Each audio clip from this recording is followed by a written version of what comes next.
Welcome for joining me, Philip Daniel Miles, today for a great conversation with a very well learned, very well read, exciting person who I have watched and listened to for many years.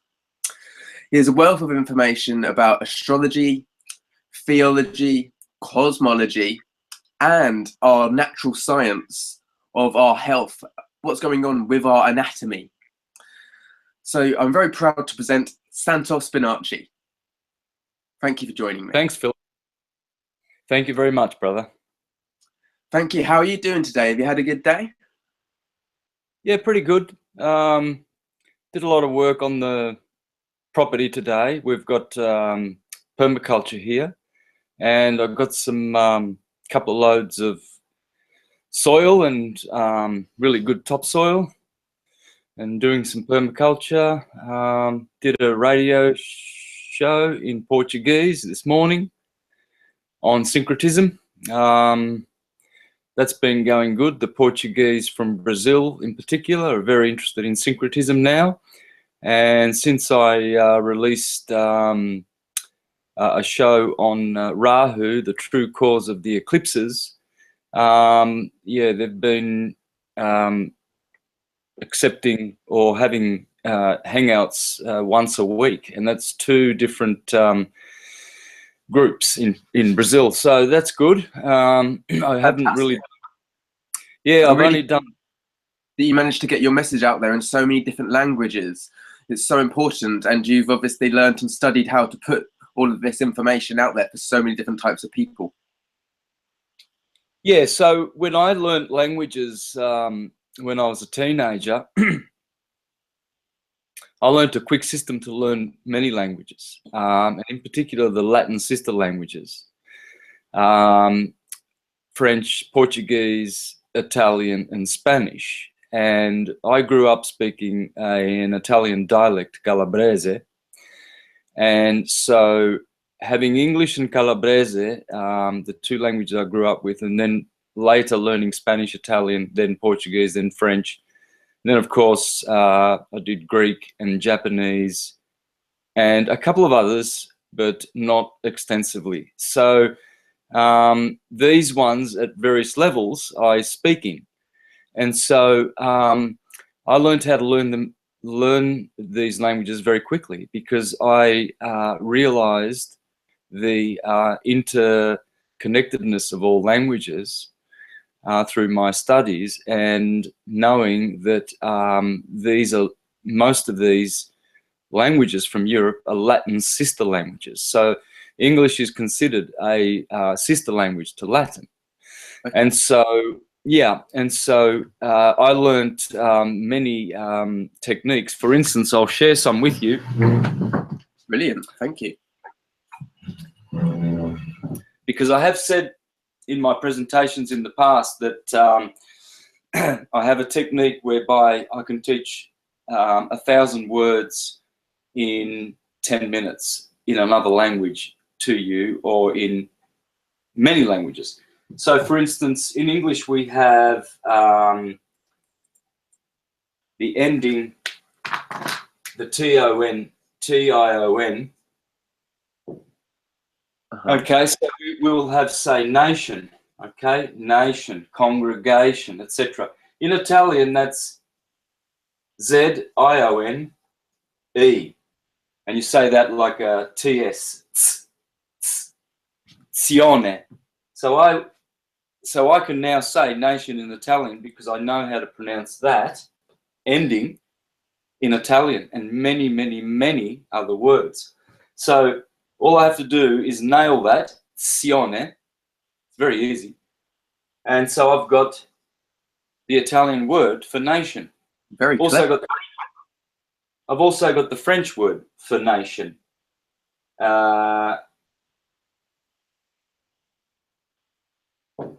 Nation, is it? Or hang on, is it? No, that's Spanish, Portuguese,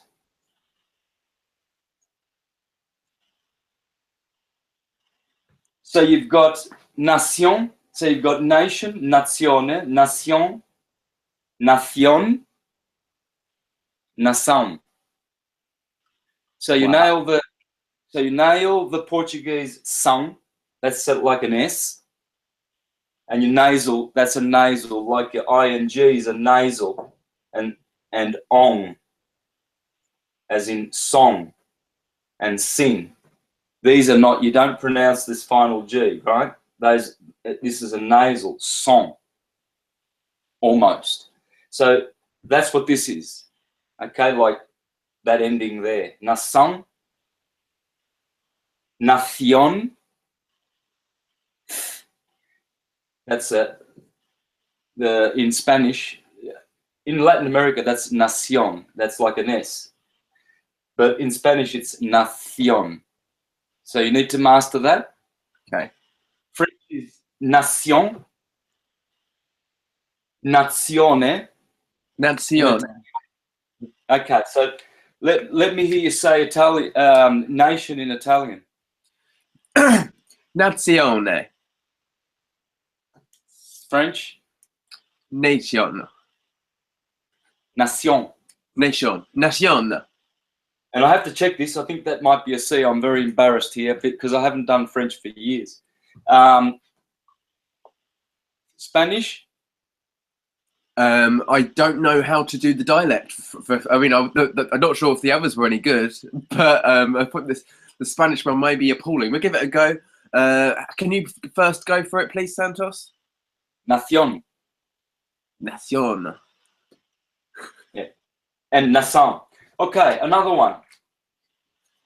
I think this is great because the root of these languages, what I have discovered through my research, is especially with the Hebrew text, is that the way it's written, the way the actual glyphs of the letters are written, it's actually the highlighted where the pronunciation in the throat is happening.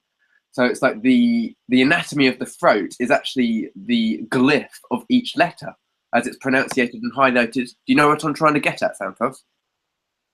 Yeah, what's an example?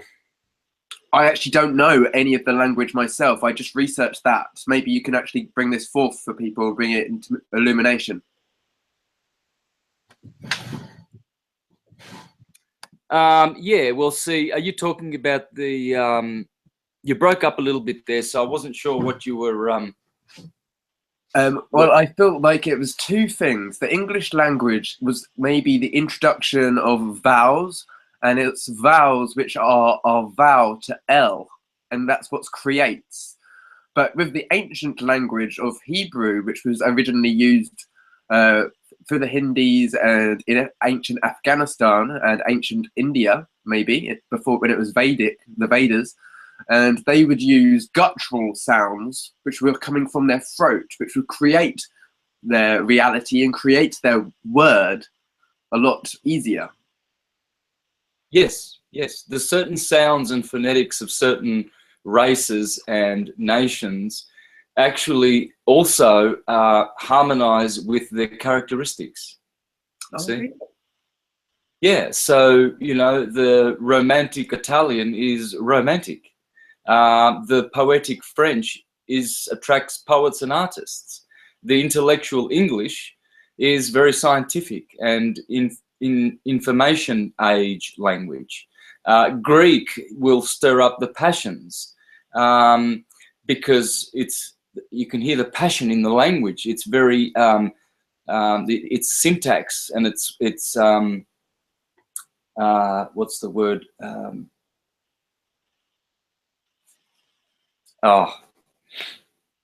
The word won't come at the moment, but each race has the certain sounds that they have preference to because it harmonizes with their being. For instance, the Polynesians, they only have about, I think it's 12 letters to their alphabet. Everything is T and K. Uh-huh. You know, all the people in New Zealand and that, the originals there, the Kiwi people and all the Polynesians, they have a lot of T and K sounds in their language. They have very few consonants. So here's another one. TY, this ending. Okay, so you've got personality.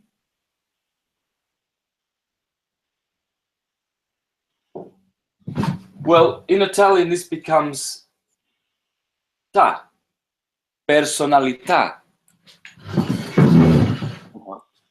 Okay, in French, it's personnalité. In Spanish, it's personalidad. Dav, that's more like a v, like them. The last D, that one's a proper D as in English, but the last final D is very soft. Dav. So personalidad is how you say personality in French. Portuguese, daddy, and in Brazil, daddy. So personalità, personality is in Italian, personalità, personalité, personalidad, personalidade. Okay, so and it, the first part of the word sometimes changes in the languages a little bit in one or the other of these as you decline, as you do this, but this will always be the ending. This part may vary slightly, you know, you might, because for instance in Portuguese you don't say person or persona, as in Spanish you say pessoa. So you see, this might happen, but you will have thousands of words. For instance, you might have nationality. Well, to say what is your nationality in Italian, you say what is your nazionalità.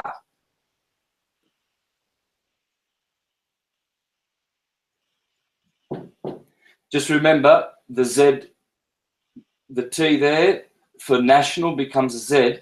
So there you go. There will be some very, very small changes, but these are all sister languages: English, Italian, Spanish, French, and Portuguese. So Here's another one. Done this. What is the? Is it so we are separated, or is it? Is there a reasoning behind this which you come to understand? Well, this is because we belong to the Indo-European language family.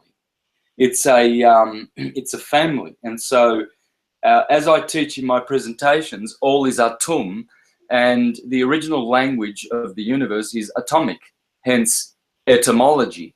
Yes. All is atum. Everything is a celebration of time. All is temples. Yeah, and so Sanskrit, Hebrew, Greek, all the ancient languages which are claiming to be the original languages of humanity are not, because they all come from atomic, and that can be so easily proven. I've done hundreds of shows. They're all free on the net, many interviews proving conclusively, without a doubt, that there is one language system, and it's atomology. It's atomic. And so when you get words like this, ly,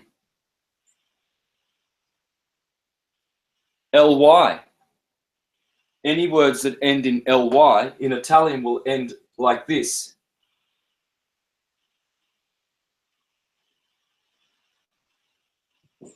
French,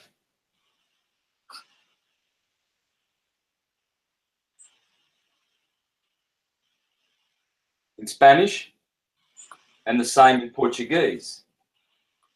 So really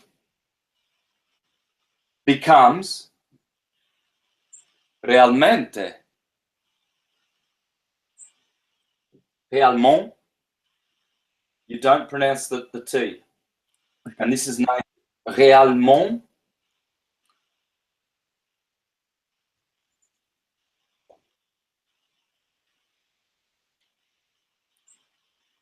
So very little changes here, see, but all of these, personally, personalmente.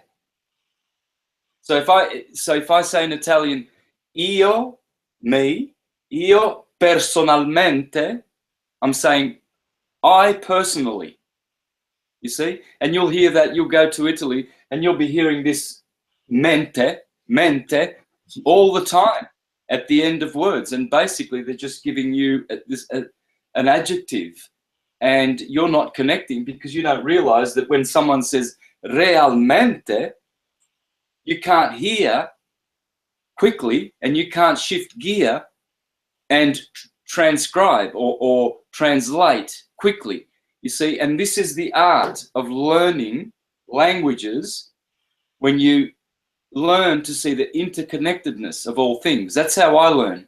I don't learn usually by repetition. A lot of people that's a great way of being able to put that all together. For obviously, it's a very good tool to have in your handbook, isn't it, to be able to do that. So I've just inspire me to want to travel and to read more books and to learn language, so I can learn to be more articulate. That is very, very clever.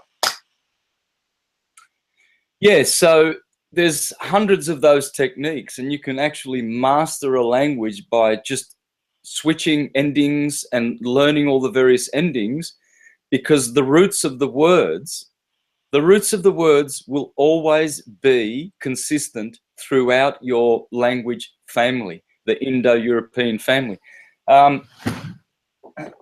You have to understand what radicals are, a group of words called radicals, and they are monosyllables. I'll just read to you from The Devil's Pulpit. Reverend Robert Taylor. He wrote this in the, I think it was the 1700s. Goodness, I better check that, because I want to stress how old this book is, and that he spoke about what? He spoke about astrotheology. There's a lot of people on the internet and they say, oh, astrotheology, oh, that's just a new age. No, it's not. This is a couple of 100 years old, okay? He was from Birmingham, the Black Country, and he was jailed twice in the year 1830, okay? Now, astrotheology has been known longer than this guy. But why was he jailed? For speaking his truth? Yeah, because he was speaking at the Devil's Pulpit. In Birmingham, they were ostracizing him. They called him a witch. And don't go down to the Devil's Pulpit where the Reverend Robert Taylor is teaching, because he's teaching that Jesus is the sun and Saturn, and he's teaching the true astrotheological explanation for all theology. We really must take great pride and strength when we come to demystify all of these things which have got fear behind them, when they're actually very sacred, useful, practical sciences for our better health and understanding of ourselves and each other. Exactly. So this is what he says on page 20 of this particular book.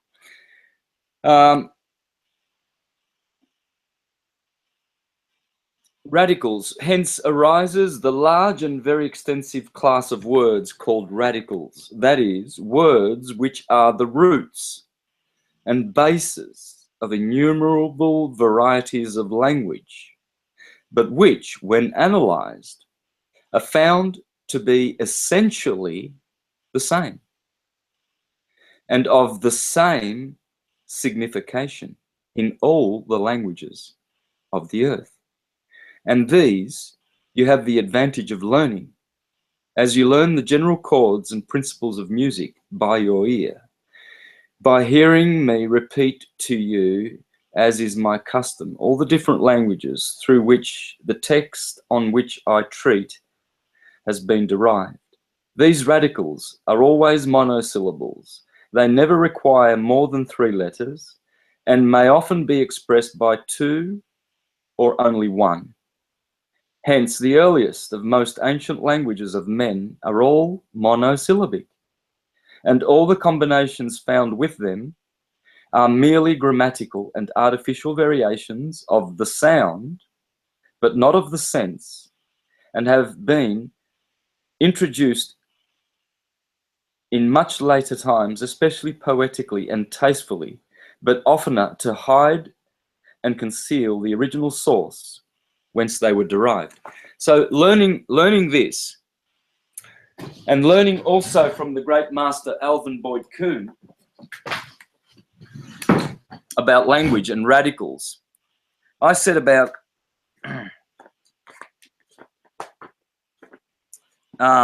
producing. Okay, where are we? I want Alvin Boyd Kuhn.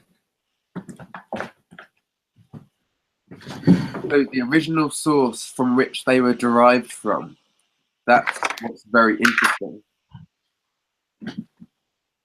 Yeah, well, I'm going to teach you, show you a little bit of that. And here's another very good book, Alvin Boyd Kuhn, and it's called The Esoteric Structure of the Alphabet. Wow. Now you really want to read this book. I mean, you can see I've marked it, and I've made entire presentations out of this book. The whole alphabet, because I'm led to believe that maybe we're only dealing with half of the alphabet at the current time, with the tarot deck representing every week of the year being 52 tarot cards, and we only have 26 letters in our alphabet. So is this what this book is covering? No, it's just showing you what the letters represents. The letters represent that they are archetypes. The letter R has a unique function in the world of sound. It's erotic. It's a liquid because it's sustainable. You can do it forever, unlike T and D. And the letter L, its twin partner, they are called liquids. And so L, it's called lateral because you put your tongue at the same places where you produce the L sound, but one is rhotic. In other words, it vibrates, rhotic, rhotic. And so in English, we don't really have that vibration, but he discusses that and how the languages produce their own atomic force field, you know, their own archetypal energy. But as for the number 26, the number 26 is a perfect number for language. It's absolutely perfect. Yes, the Aleph, the first letter of the Hebrew alphabet from which we get alpha, bet, and theirs is Aleph, bet. This is 26. Here you have a Yod, 10, another Yod, 10, and a Vav, that's 6, that's 26. God in gematria, G is 7, O is 15, D is 4, amounts to 26. Jehovah, Yod, He, Va, He, Yod, 10, He, 5, Va, 6, and another He, 5, amounts to 26. L, which is an Aleph and a Lamed, the 12th letter of the Hebrew alphabet, amounts to 13, half of 26. Elohim comes to 52, which is the number of the cards of the deck. So 26 is a very important number. It is not one that is faulty, but there are other systems. There's one of 29 and 28 and 27, because the 27 follows the nakshatras of the lunar mansions of the Hindus, and so there are also 27 letters.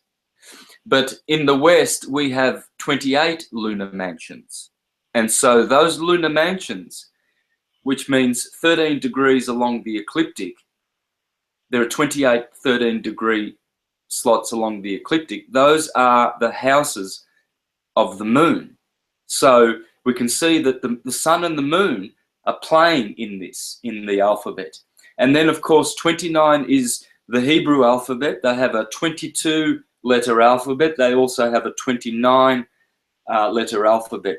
29 is the root language. In the Box Saga of the Scandinavian people, they teach that the root language has 29 letters, and it's very similar to English. And this is how it works. So what you do, and you grab the ecliptic, as the Reverend Robert Taylor did, and he did this. You know, the sine wave. Yeah, the sine wave. So that's the sun's ecliptic. Starts over here in Aries, goes up to the Tropic of Cancer, goes through the scales of Libra at the balance point, the scales balancing the wave, goes down to the Tropic of Capricorn, comes back up through Pisces, and then enters Aries again and repeats. Okay, so what we do now, what I'm going to show you, I learnt from this book. It's a must-read, absolutely a must-read. The Esoteric Structure of the Alphabet, Alvin Boyd Kuhn. So what we do is we get an equator, we get the Tropic of Cancer, and you always do this. I always start my presentations with this, because this is the root of all knowledge. This is how you know all things. Declinations in astrology as well. It's the same ecliptic that we use for that. It's everything. So if we go up to the Tropic of Cancer as the sun does, then goes down through Libra and then back again, that's the ecliptic, the path of the sun. Behind the ecliptic is the 12 signs of the zodiac. So we put the solstice here and we fill it up 30 degrees. Each sign. We bring this wave into a circle and we do our cross. The cross of Atum. All is Atum. T, O, and this is the meridian, or the MC. N. Ascendant, descendant, meridian. Adam, Atum. Okay? So, what we have is Aries, Taurus, Gemini, Cancer, Leo, Virgo, Libra, Scorpio, Sagittarius, Capricorn, Aquarius, Pisces. Okay, so the sun on March the 21st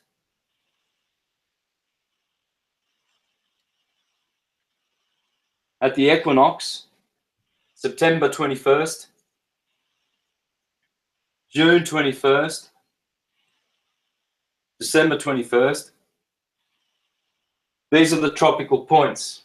Spring, summer, autumn, winter, the fall, the sun falls. And so here you've got the seasons, summer and winter. We also have day and night because this is a clock, yeah? 6 a.m., 12 midday, 6 p.m., 12 midnight. So lo and behold, the day is mimicking the year. The micro and the macro. Yeah, they're both the same cycle. Hot summer, cold winter. Hot day, cold night. Same stuff. And all waves start like this. The ancients knew how to model energy, and this is how they modeled it. Quite simply. Refresh us, Santos, on the axis and the masculine and the feminine poles, which one represents which? Well, this is wave amplitude is feminine. Wave balance is masculine. These are the spiritual signs. Aries, the Lamb of God, and Libra, the sign of balance. Capricorn, the capricious Capricorn, and the crabby crab, they are making matter, time-space bubbles, because the Hertzian wave, blue shift, red shift, is electrical force. So this is how time, chronos, makes space and time. wave amplitude, wavelength. Okay, so it's just energy. It's the perfect way to model energy in a 12ness, not in a 2ness. Most people see this as positive and negative, like the two battery terminals. But energy is not so simple. Energy is a 12ness. Everything unfurls in 12 along the ecliptic. Okay, so what we have then obviously is we've got, this is the meridian.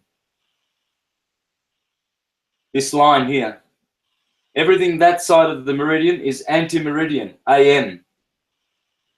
Everything on this side is post-meridian, PM.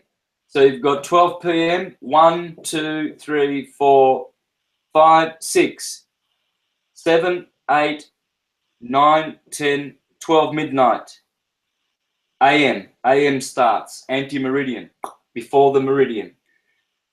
1 AM, 2 AM, 3 AM, 4 AM, 5 AM, 6, 7, 8, 9, 10, 11, 12 midday. There's your 24-hour clock. Now you've got 26 letters in the alphabet. Alvin Boyd Kuhn says this: the most amazing thing of all alphabets is they all start with alpha, A, and then they're all followed by beta, B. So we put 2 letters in each sign and you watch what happens. In all languages, I've done this in Italian, I've done this in Spanish, I've done this in Portuguese, Hebrew, now we do it in English. A, B, C, D, abracadabra.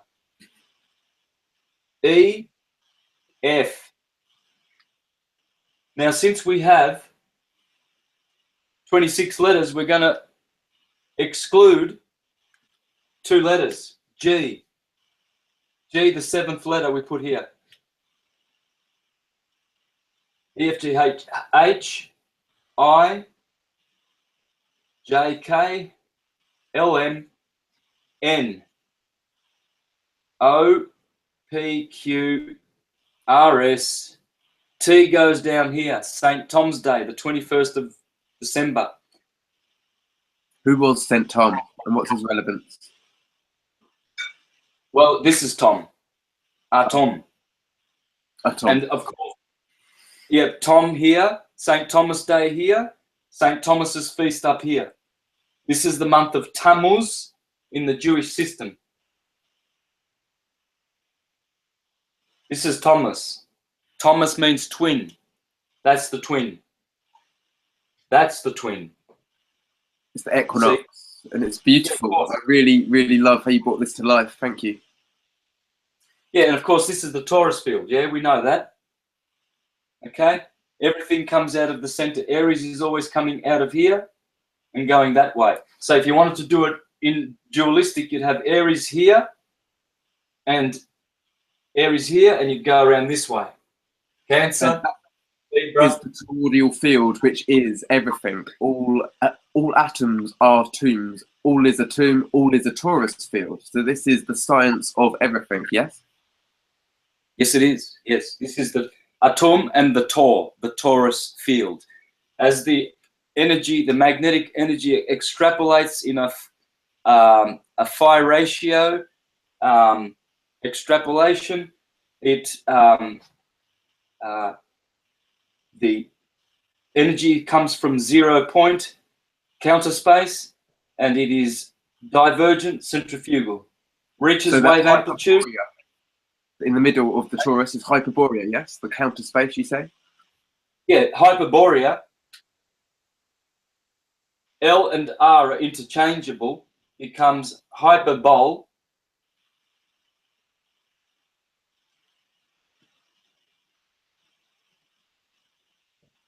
Hyperboloid. This hourglass in the middle of the donut torus is the hyperbole.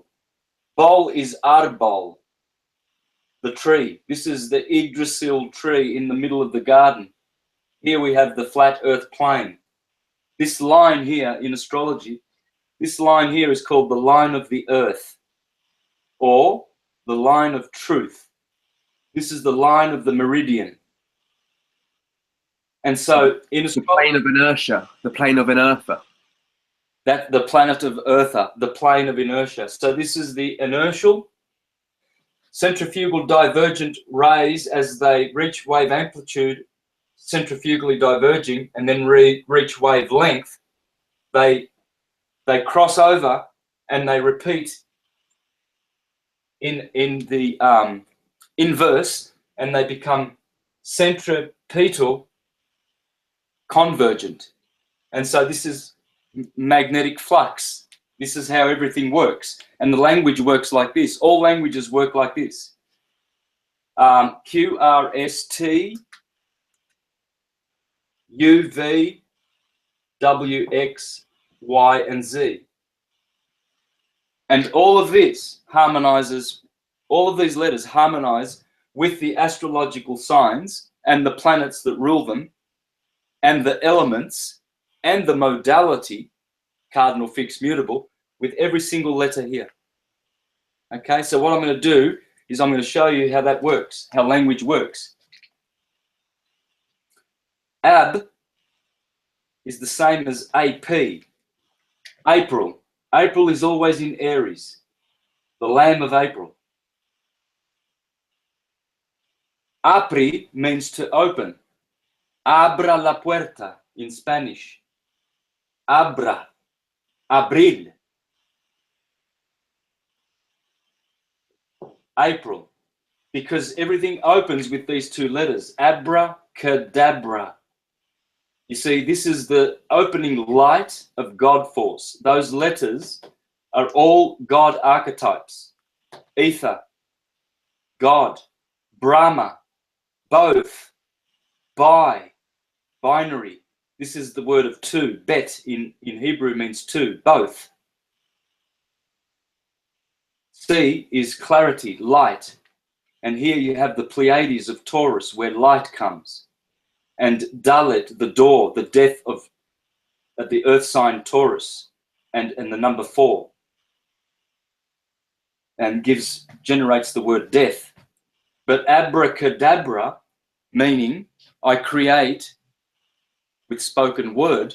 Dabra, in Hebrew, Deborah the prophetess, comes from the word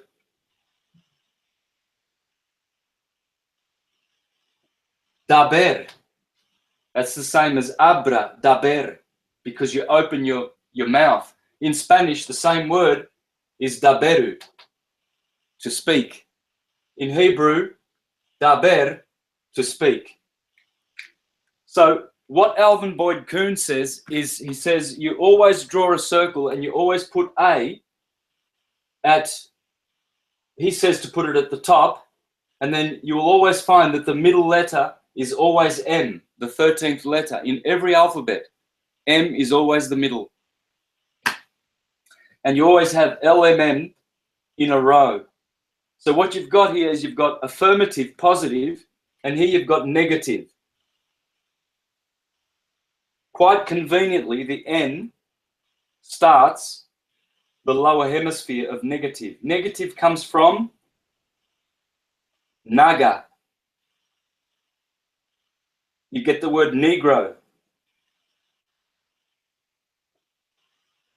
You get the N word, as they call it. Niger, the river, the Black River, the Black Country, Nigeria. Nega, negate. So what you can see here is you see that the M and the N always stitch up the middle of all alphabets. And this is lumen. Lumen is material light. So basically what they're doing here is they're influencing with kind of brainwashing of our minds with the language which we're using. So we're already having made our minds up just by expressing ourselves without actually any choice, because the words that we're using we think may be one way or another, but they've actually got this polarity within this wave of energy which we're speaking. Yeah, well, all words have 3 genders in them: neutral, neuter, masculine, and feminine. So This is something that needs to be understood. So the luminaries would be considered a negative force, because before there was luminaries, before there was just bliss. There was no thought. There was no word of God before the luminaries. And so if they're associated with the negative polarity, the same as the word negate, or you say the nagas or negro, then you can see that what is going on there is a deception. Well, everything can be manipulated, but language is pure, okay? And yes, everything in the transverse wave world is positive and negative. You've got A for white, and you've got N for black. This is the yin and yang. So you've got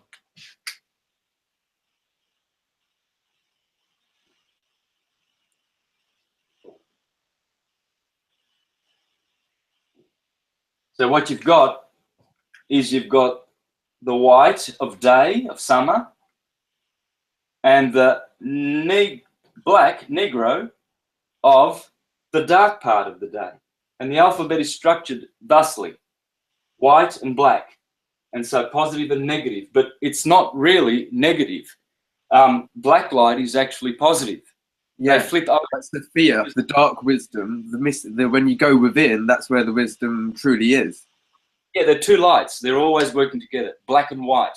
Whereas this light is red and blue. Red shift at the bottom, blue shift at the top. So you're working with two different waves. This is the longitudinal wave. Black and white exist on this plane, on the inertial plane. And when black and white, when the two field modalities of dielectricity and magnetism, dielectricity being black, Krishna, Christ, black Christ, and magnetism being white, pure Virgin Mary or Radharani, they create a child, the only begotten child, and that is Bel, Belarama, Bell electricity.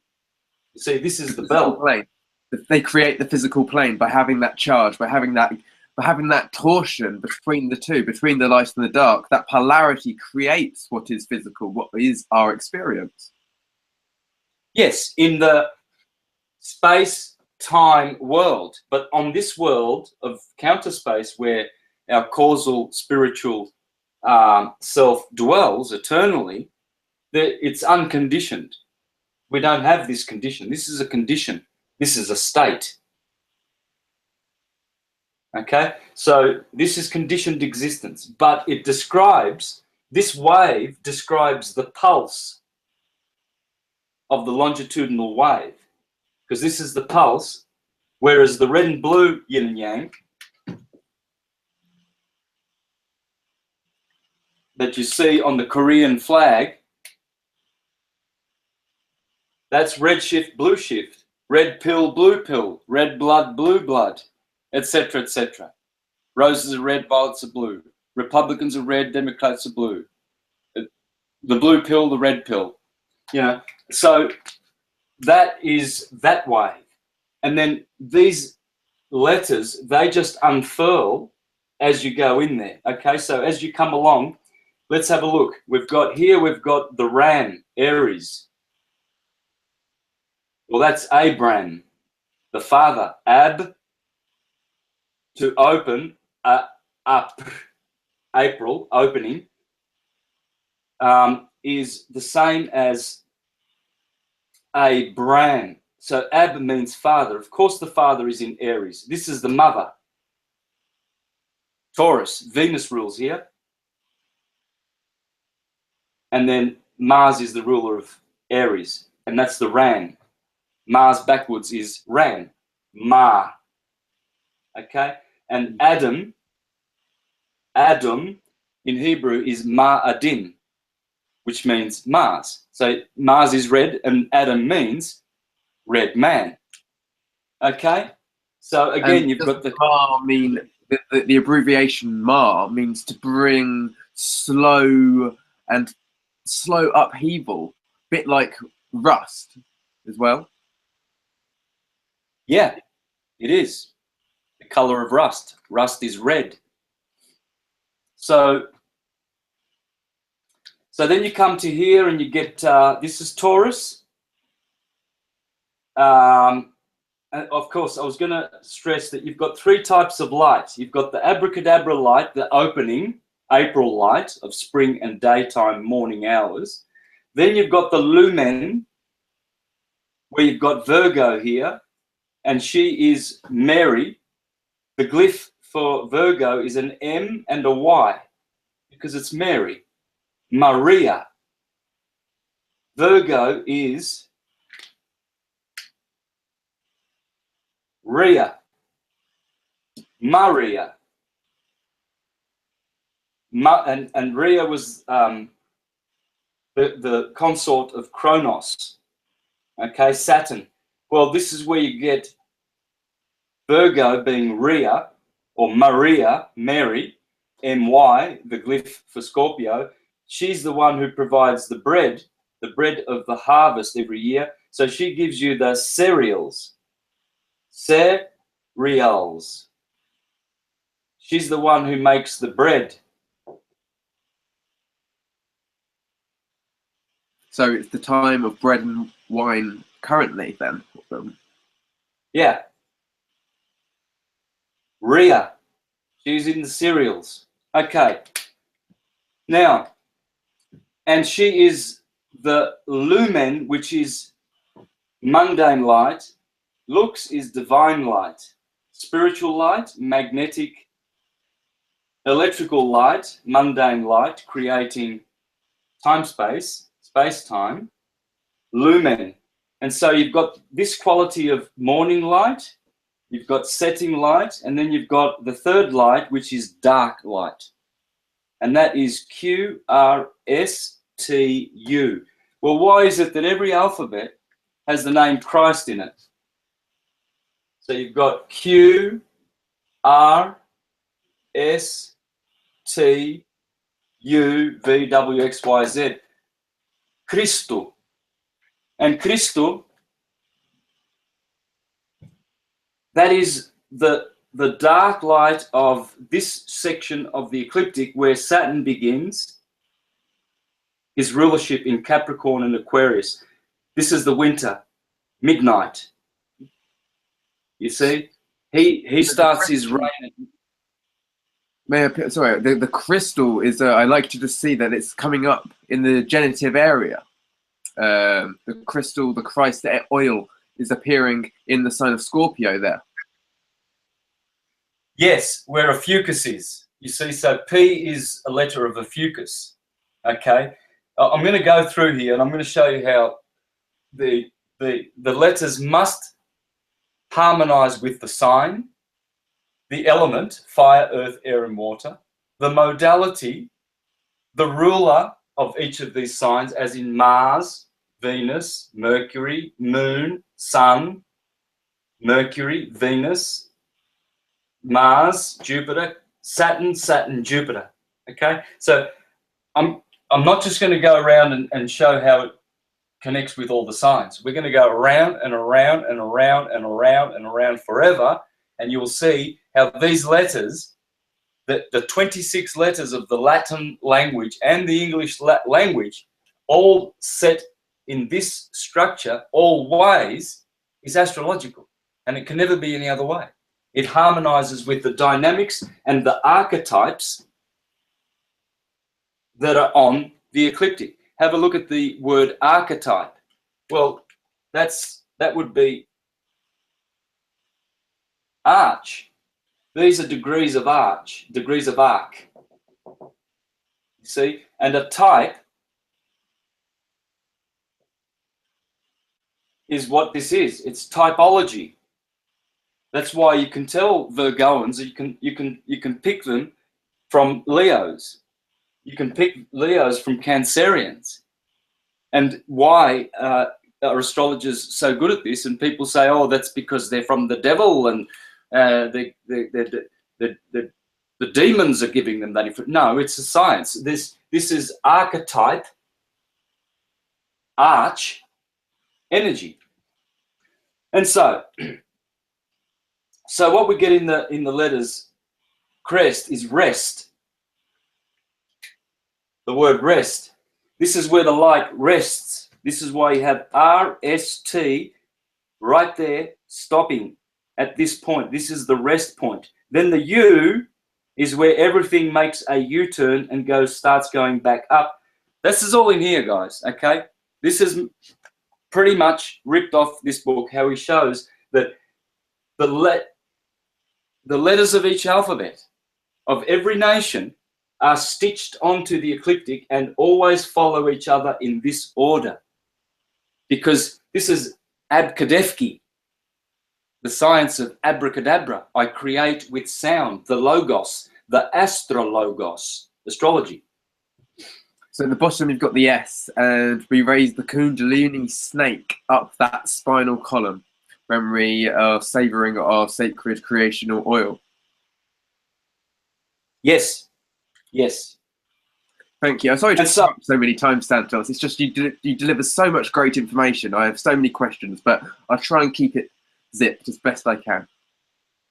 Okay, here we have the twins, Pollux and Castor. This is the 5th letter, 5 being the pentagram. This is the 6th letter, this being the hexagram.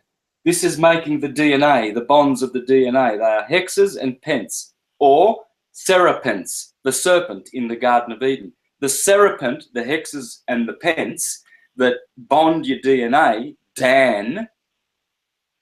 Adan, is the serpent in the Garden of Eden. This is the brazen serpent of Noah in the wilderness that he put up. And so you've got one Pollux is divine, the number 5, and then Castor, his brother, is mundane, the number 6, the hex. And so you see how this represents ether, energy, this represents fire, and this is where the ecliptic has this sound, this energy. Here we have hydrogen. Cancer is water. The moon, who is Isis, rules in Cancer.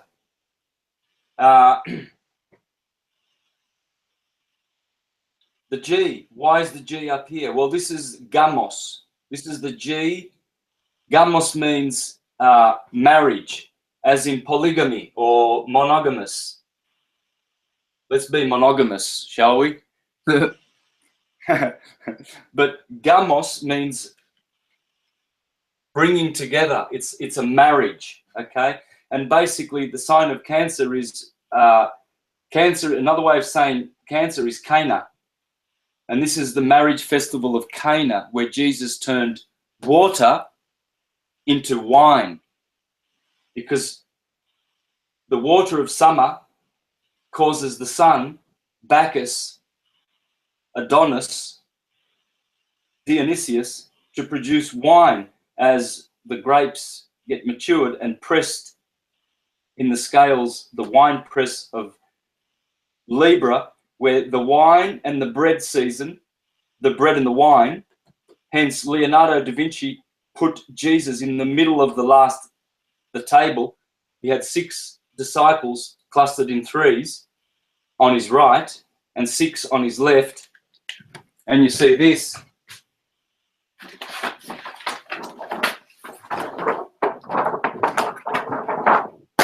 Where the sun is clearly telling you at the Last Supper that the sun in Virgo gives you bread, and the oil, of course, is the Christ, the chrism. So you've got bread, wine, and oil, the symbols of Freemasonry. They always,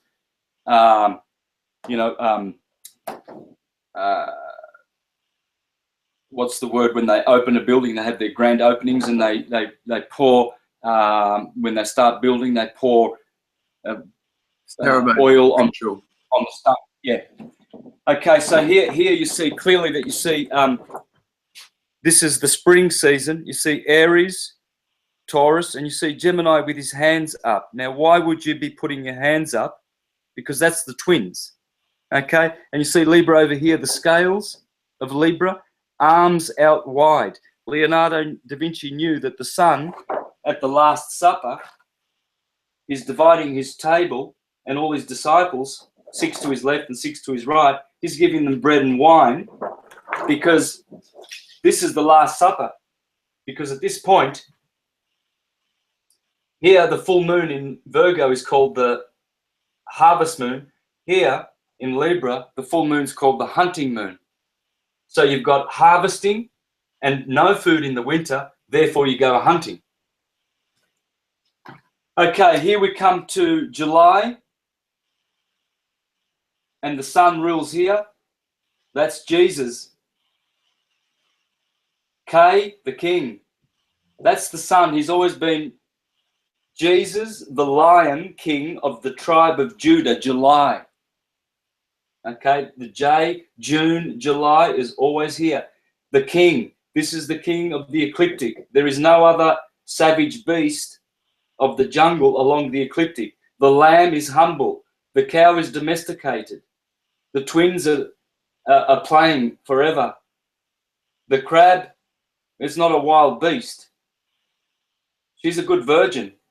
There's the scales of balance. The scorpion, you know, well, might sting, but it's not as dangerous as a lion. A horse is domesticatable. The goat, the man, the fish, he's the king. Lumen, M. So you see the stitching of the wave, M, N, these liquids. And Alvin Boyd Kuhn brings that out, how that M is where we get the words mind from. See, spirit descends into mind. Spirit, matter. You see, this is how So the two. the Virgo sign is that M mind wave, and Virgo is very much about the mind and how we use our mind. And then you go into Libra, which is appreciative of the matter. It loves splendid, refined, beautiful matter. And then you're going into Scorpio, which is another M, if you want to continue, Santos. It is. Scorpio is an M with a stinger going upward, whereas Virgos goes downward. And so, because why? Because all of this area is known to be of the Virgin, Mary, right? And Mary is opposite Ram. Mary. And so Mary is the you, Eve, because Eve is the ruler here. Venus, Eve is Venus, Venus. Okay, and this is where the evening happens. Okay, the dawn is over here. Adon, Adam and Eve. Horus, the sun exalts in Aries. Saturn exalts in Libra. Horus and Set. Horus, horizon, on the horizon. Sun setting in the kingdom of Set. Saturn exalts here. Saturn rules here. He starts from midnight to 4 o'clock every night. You hear the people who say, I do my best work after midnight. Well, why would that be? Because Saturn is the master teacher. This is where people get a lot of inspiration, through Saturn, through the dark, resting light of the QRSTU, of the Christ, resting. Here you have V. Well, the symbol for Capricorn is a VS. There's your V, because the UV is going back up. It's a U-turn. Here you have W, the water of Aquarius, the air sign. And X, Y, and what's this? This is Z. Not very nice. Well, Jupiter, the ruler of Pisces, or Zeus. This is the kingdom of Jupiter, Pisces. Okay. So let's go around. We've also you've got another element here, the O, oxygen, and the N, nitrogen, the two elements of air.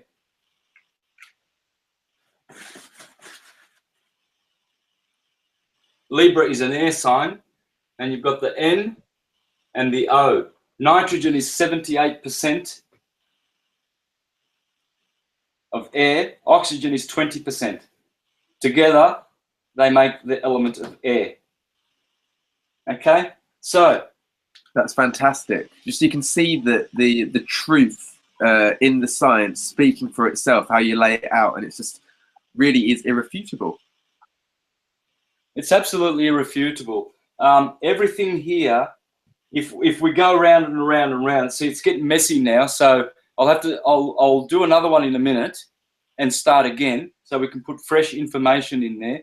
Because if you learn properly, you see, if you learn how to understand what languages are and the science of radicals, you'll find that this ab, which means father, Abba, father light energy, is always first. It has to be. A and B must always be first of all languages, because A represents one and B represents both, two. And so, and there are other ways of doing this. You can actually put just the consonants in here, because the Jews say, the Hebrews say that out of the 22 letters of the alphabet, 12 of those are consonants, 7 of them are vowels, and 3 of them are diphthongs. Okay, so that makes 22. So really here you can do another system where you just put all the consonants, and then the vowels are the planets going around in them. But this is the proper way to do this, as A is always at the apex and M is always at the middle, the meridian. And all the languages obey this. Greek does this. Italian does this with its 21 letters. You can put the 21 letters in here. And so what you see is the G and the T have a very special spot. The G, which is the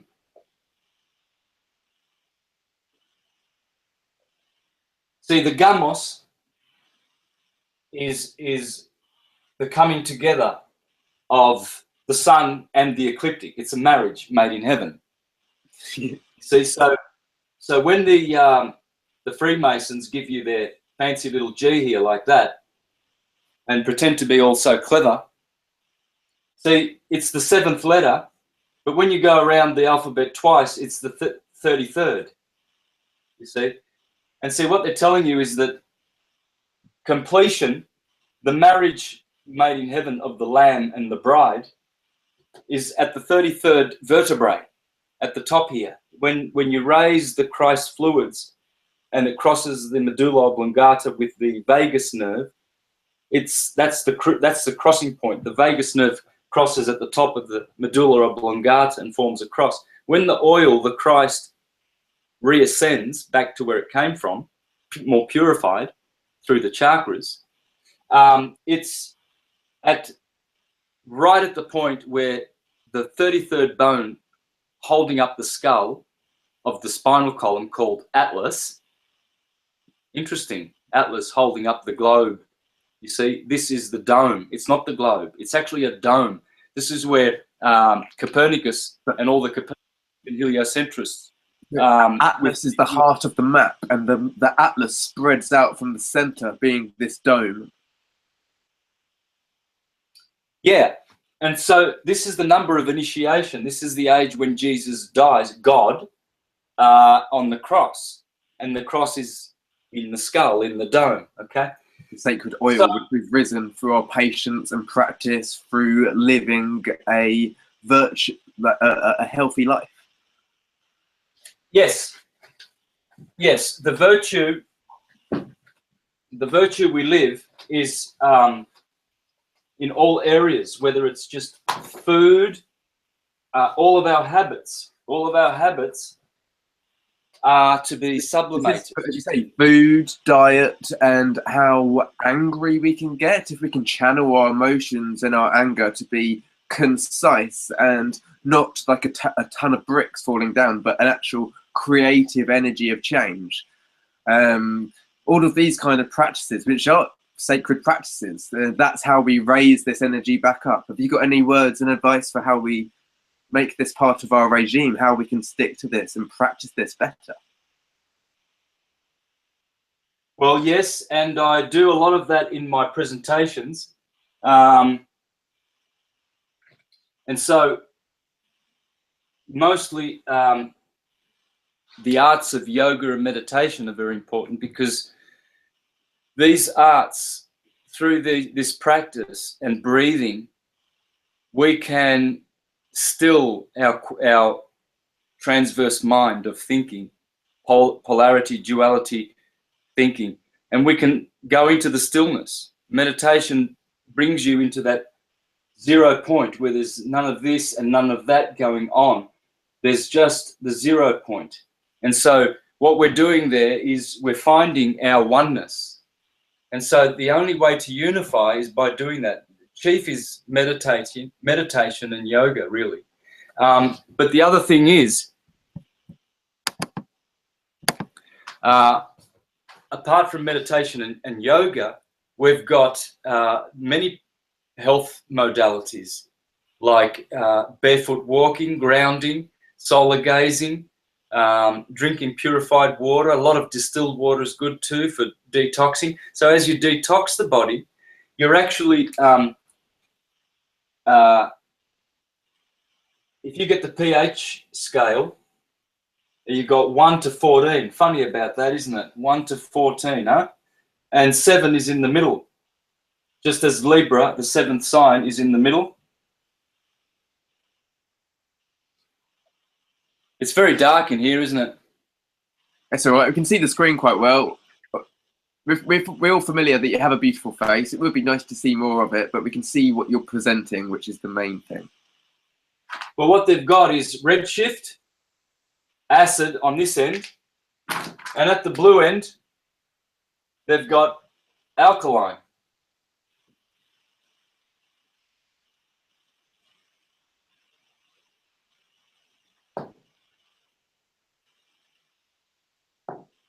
Well, Saturn is the ruler of acid, and the Sun is the ruler of alkaline. Allah and Kali is God, the Sun. And so what we have is Horus, the Sun, the one who gives us the hours, and he is driven about on a horse, a chariot of drawn by horses. Horse, Set. So you've got the battle of Horus and Set. You see, in the biochemistry, the war between Jesus, and Set, Satan, is the war between keeping your body balanced. It's not about being alkalized, but it's about, certain parts of the body needs to be alkaline and other parts need to be acidic, like your stomach. It needs to be acidic. And so, but the war is to balance this, okay? And it's a war that translates into all other areas, not just the biochemistry. It's society is very Saturnian based in the sense that we all look to go for what's physical, and that physical, when we eat the acidic diets, when we proceed to live an acidic lifestyle, like many of us, especially in the West, have been nurtured and grown up into, and that is very not in balance at all. So this is why a lot of the radical health movements are always saying that we've got to alkalize our diets and move to the other. But as you say, it is about that balance, isn't it? It is. And so here you see the war between Horus rising on the horizon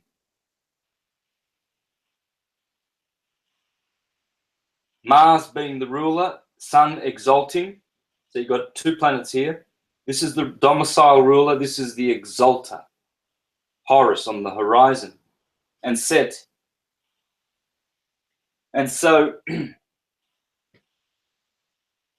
we've always got this war. This is morn. Mars, this is the morning. More is Mars. Morn to eve.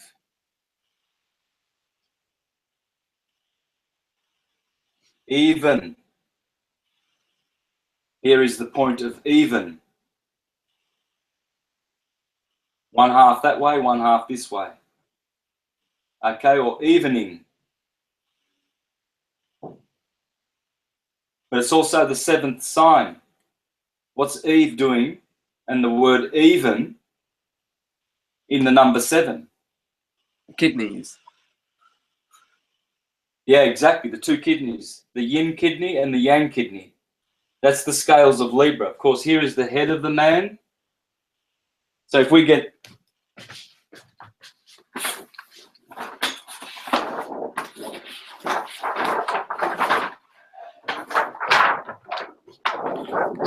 that, we begin to see how the sine wave always works. There's the head of the man, Aries, Taurus, Gemini, the 2 hands, the 2 lungs, air, breathing, Cancer, the water. See why the 69 of Cancer? 6, 9. When the sun's down here in Capricorn, Christmas Day, it has to wax. That's the number 6. Once it gets here to this point on June the 21st, it's all downhill from there. The sun has to wane. The 9 represents the waning. This is so the key, isn't it? To remembering that the sun is just an extended version of the lunar cycle. They are one and the same again, just like the day and the year. Yes. Yes. And so for the moon, this would be the full moon. 14 days later, new moon. And these are your quarter moons. So where the sun exalts is like quarter moon. The sun, we always like seeing a quarter moon waxing. It is far more glorious than quarter moon waning. The full moon, she's beautiful. The new moon is special. But something about the waning moon, quarter moon. See, but this is why, because it represents the spring, the quarter moon. You know that there's going to be 7 days till she reaches her peak at full moon. This is the best time to plant, because here's where the moon is being energized and impregnating the earth with her silvery light. This is like the womb of a woman. She has her menstruation cycle here at new moon. And the woman is connected to the moon cycle. Moon. You see, man and woman is actually also woman. And she has, when she gets up to here, this is the danger, well, dangerous if you're not wanting to have children, that is, because this is when she's very fertile, you see, and peaks here. So they're the perfect times to start projects if we're talking, or as you say, plant vegetables and such things when the moon is growing, when the silvery light is fertile. Here, new moon, and here. I would suggest you fast for the day of the new moon. It's coming up tomorrow. Total fast, man. I'd actually love your prediction, like on any of the current transits as well, if we have time after you've gone through this presentation, just to get your astrologer perspective. It would be very interesting if that's okay with you. Yeah, for sure. So new moon, it's just not worth eating, because you get sick.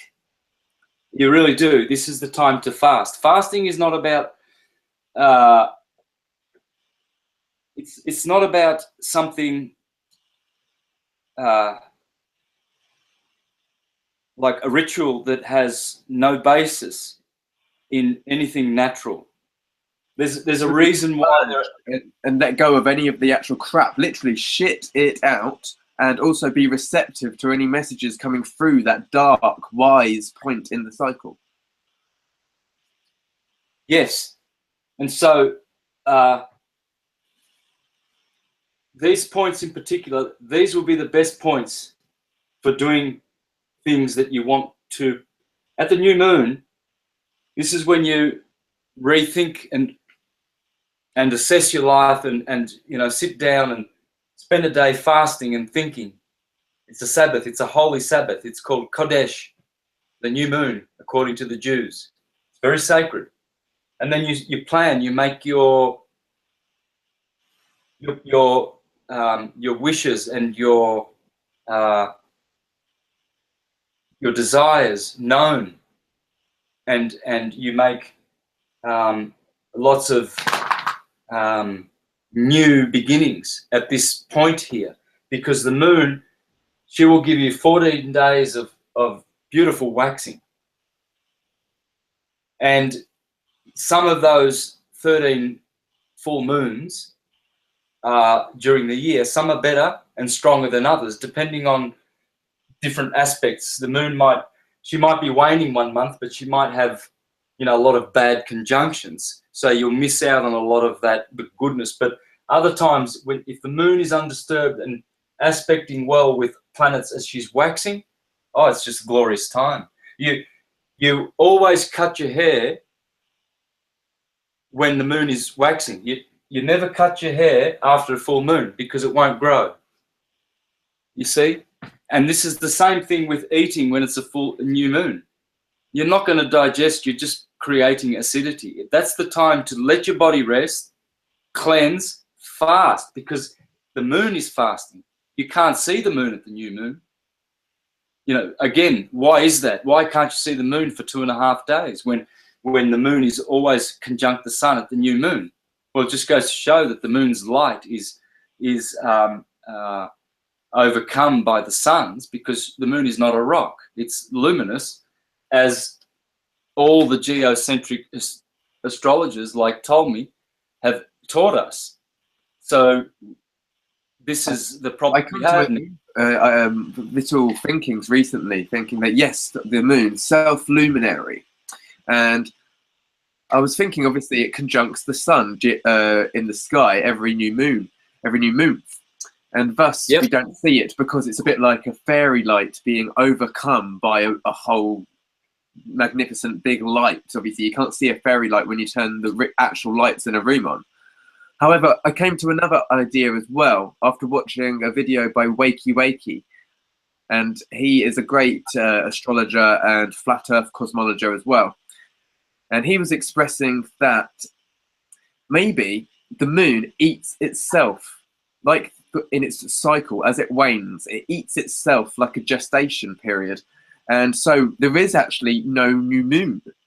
There's no moon. You can't see it in the new moon. And it rematerializes as a crescent, just exactly the same as the sun does against Rahu and Ketu. The same way the eclipses happens is the sun actually eats itself and rematerializes. That's a very radical idea, but it's just something which come to me over the past few weeks, and I just thought I'd share that, and thought maybe you can just tell me I'm wrong, or open for debate on that one. Yeah, I saw Mark Knight doing that presentation and talking about that, and I really respect his approach to everything. And of course, he's an astrologer and realizes, as I do, that astrology can only work and does only work on a stationary flat Earth. There are many ways to prove this. I've got various ones. For instance, astrology teaches where the moon goes to for 2.5 days at the new moon. It teaches that it goes under the beams of the sun, therefore you'll never see it. Period. It's never going to be seen anywhere near the sun, anywhere near 15 degrees of arc of the sun. Secondly, the analemma proves that we live on a stationary flat Earth. And I've got another third great reason astrologically, and that is the long and short ascending signs. Now, in astrology, we know, because we watch the stars, we know that the signs from Capricorn to Cancer, they are called short ascending. And the signs from Cancer to Capricorn, this half, they are called long ascending.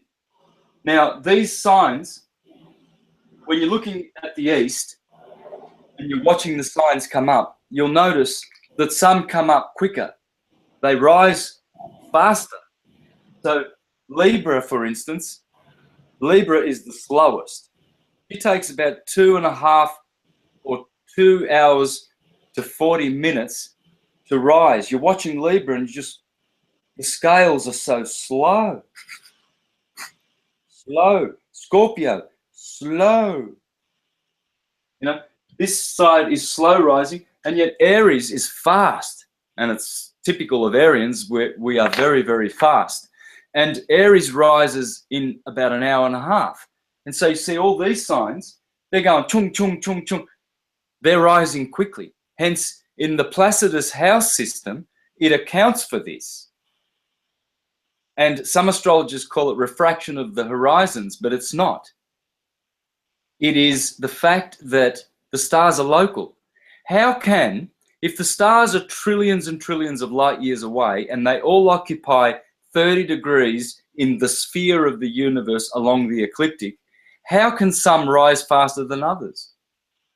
If they are far, far away, and I mean, perspective, isn't it, really? If we think about it laterally with our actual minds and disengage our attachments to what we were taught or what we've aligned ourselves with, and really put to the test our thinking about reality and what we're taught, it's really simple, isn't it? Yes, it is. What we have is this situation, okay? We've got a situation where this outer ring is the zodiac, as you can see. The ecliptic is Scorpio, Sagittarius, Capricorn, Aquarius, Pisces, Aries. No. Is that right? Oh, yeah, of course, because there's Libra. So Aries, Taurus, Gemini, the twins. Oh, that's better. I can see that better now. Cancer, Leo, Virgo. Now, what you see here is you see the circumpolar. This is the North Pole here, okay? So you've got Draco, the constellation of Capricorn. Is that above the North Pole? Am I correct in believing that? Yes, it is. It's up in the North Pole, of course. And Draco is the head of the dragon. Yeah. No, it's not the head of Rahu, the dragon. No. Draco, the eye of the dragon, is Polaris. That's what I was coming to understand. Maybe that was wrong. Yeah, well, that's Draco there, and you'll see this circle. This is the Arctic Circle, yeah. And yet, here's the North Pole, and what they've done, you can see that's the Tropic of Cancer, and that's the Tropic of Capricorn. You see these rings. They are not concentric. This is the equator here.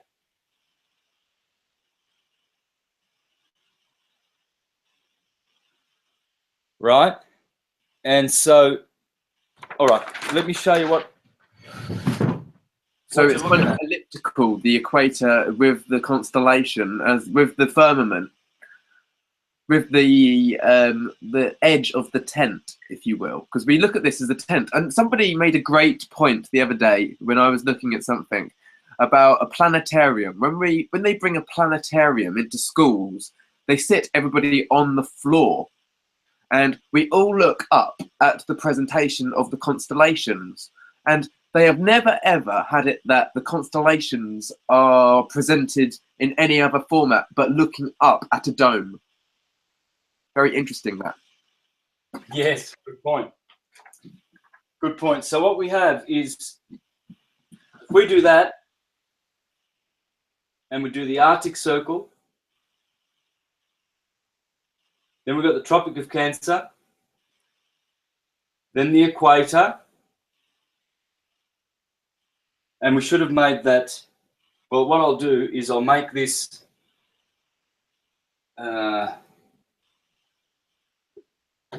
this will be the Tropic of Capricorn. Okay. So what we have, though, is we have this.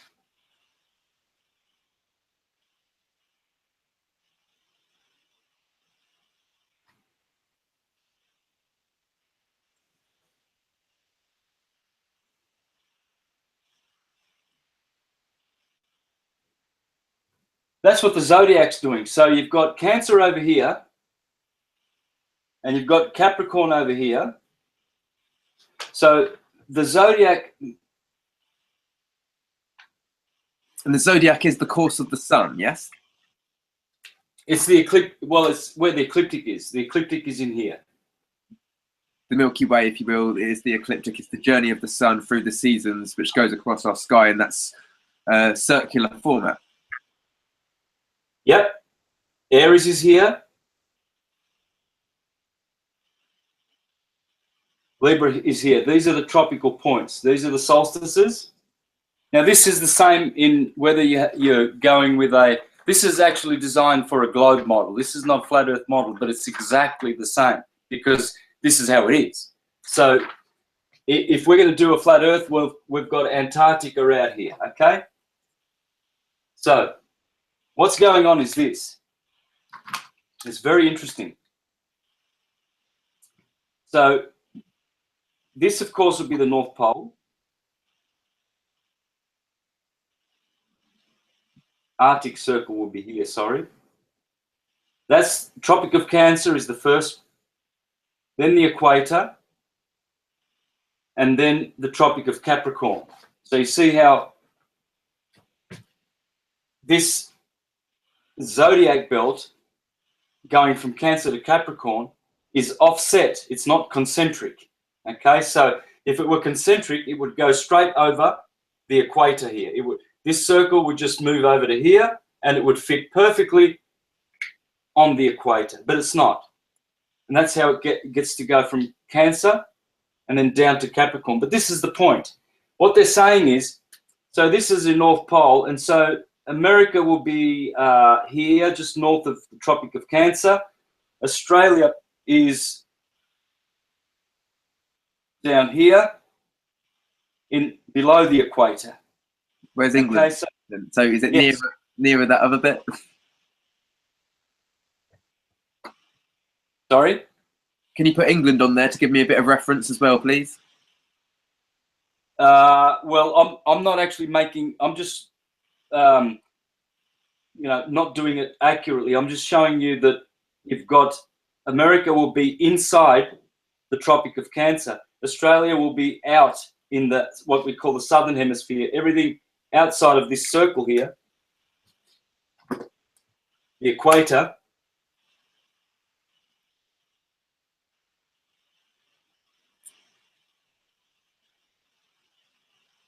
okay, so this is inside this equator. This is what they call the Northern Hemisphere, okay? Now, below the equator, all this is the southern, what we call the Southern Hemisphere. That's the North Pole, and this is the so-called South Pole, Antarctica, okay? Now, this is the point. What they're saying is the signs from Capricorn through to Cancer, they are fast rising, okay? So they are short ascending. And they're called crooked signs.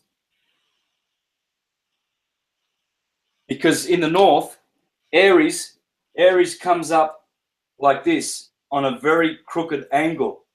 But when Cancer comes up, Cancer comes straight up. Because the Tropic of Cancer is closer to you.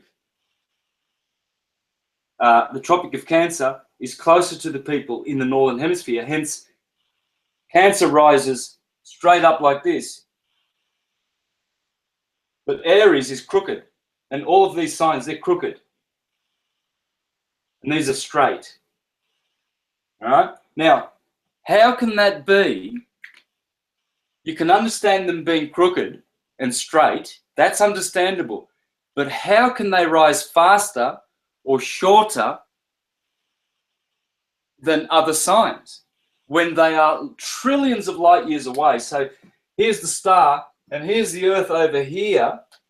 And so all these stars in the sky that take up a section of 30 degrees, how can, if the universe is so vast, how can this 30-degree section of Aries rise faster than Libra, its opposite? The stars have to be local. They have to be local because, see, this offset ring accounts for signs rising fast. But you see, you would think that they would make the signs from Aries to Libra going up to Cancer. These would be the fast ones and these would be the slow ones further away at the Tropic of Capricorn. But it's not like that. These are fast and these are slow. So there's more. There's absolutely much more interesting and unexplainable stuff going on here that we have to come to terms with, because this is a fact of nature. If you watch the stars, if you're an astronomer, you know that Aquarius, Pisces, Aries, and Taurus in particular, they are really fast rising. You see them just shoot up and they're crooked. They just go chung, chung, chung, chung. And then you come to Libra and it just takes ages to rise. Now, you don't have to be an astrologer to see this. You see this with your own eyes. So how can this elastic stretching happen in the heliocentric model? It cannot. Short rising, ascending, and fast ascending signs or long ascending signs can only be explained if these are more local to the Earth. Very interesting. Very interesting. Yes, so there are many ways. That also you leave that there is still discoveries to be made. I mean, like, it's the grand flaw in our human thinking and our makeup for us to believe or go about thinking that all the boxes are ticked, we've got it down as a humanity. No.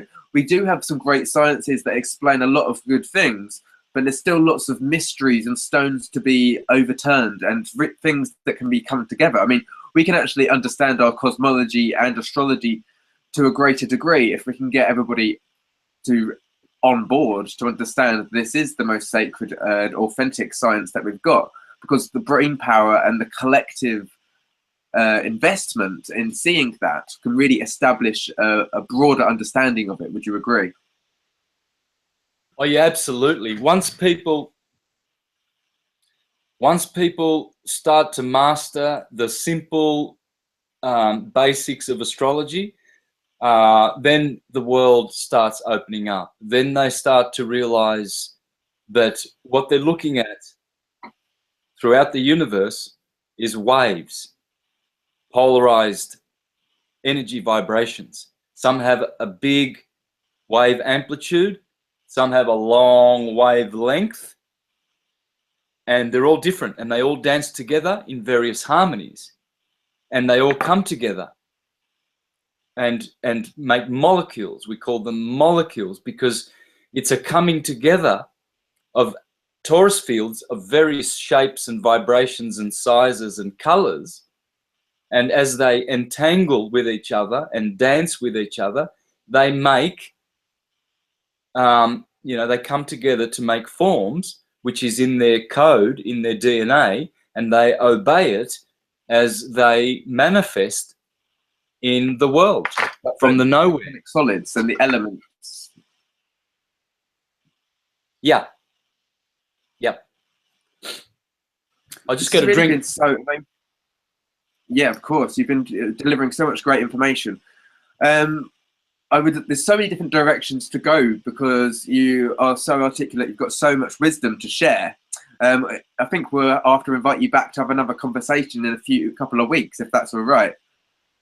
Yeah, for sure. However, If we could close today's conversation with just maybe some talk about the new moon, which is happening in Virgo, as well as the upcoming interesting transits we have of Jupiter ingressing into Scorpio, of Saturn ingressing into Capricorn, where Pluto already is, and also Uranus going into Taurus later next year.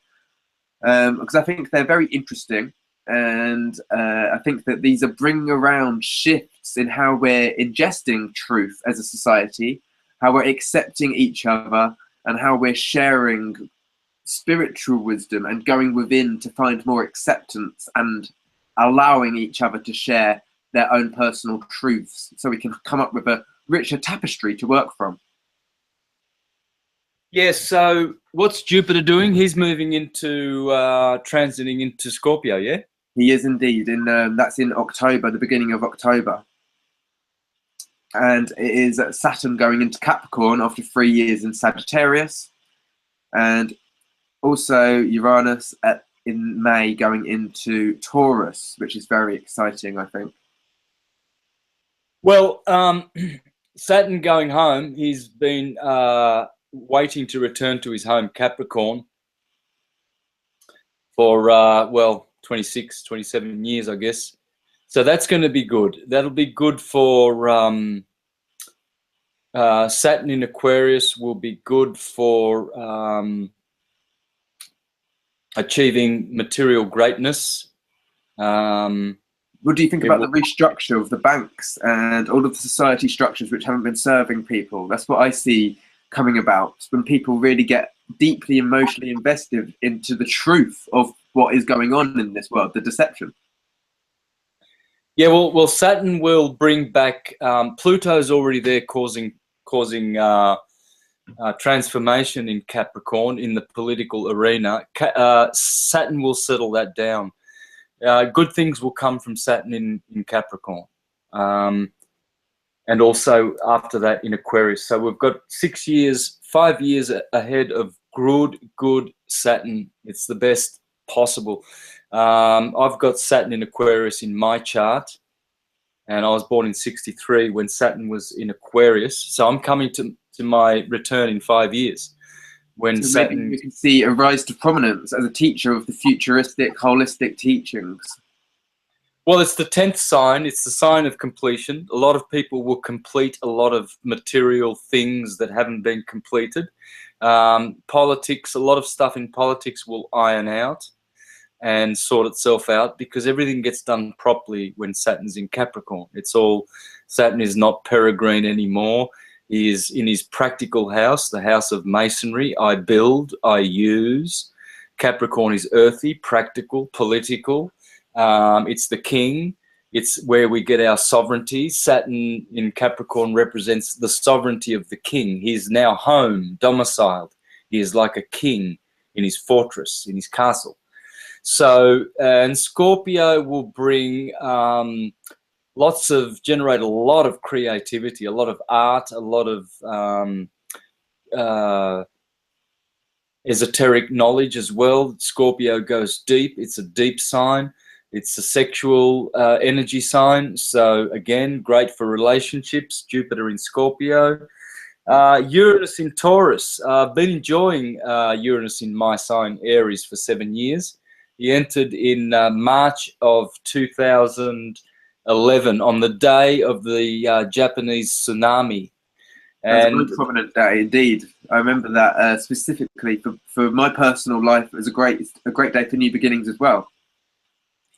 Yeah. So he came into Aries, the fire sign, with a bang. And he is the revolutionary one, the unconventional, altruistic Uranus, the heavens. And Uranus is heavenly. So he will also bring Taurian earthly stability. He will bring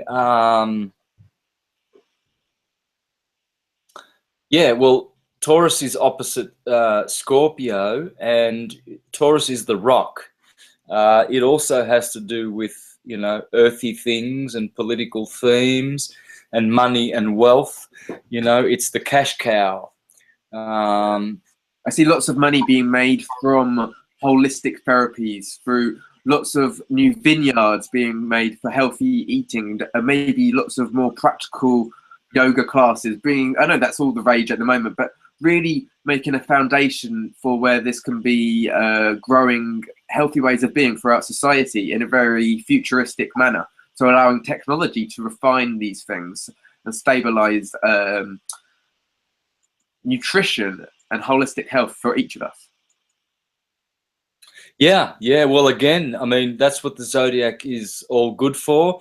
There are 12 tissue salts, the Schussler tissue salts, and each sign specializes in one of those. Aries is potassium phosphate, Taurus is sodium sulfate, Gemini is potassium chloride, Cancer is calcium fluoride, etc., etc. So when you understand that each sign requires a certain salt, and in particular, each sign has a weakness of 3 salts due to being born after 9 months, they have the opportunity to develop 9 of the salts in the womb, and then when they come out, they are deficient in their sun sign and the 2 subsequent signs. And so Dr. George Carey and Dr. Inez Perry of the 19th century or 20th century, early 1900s, they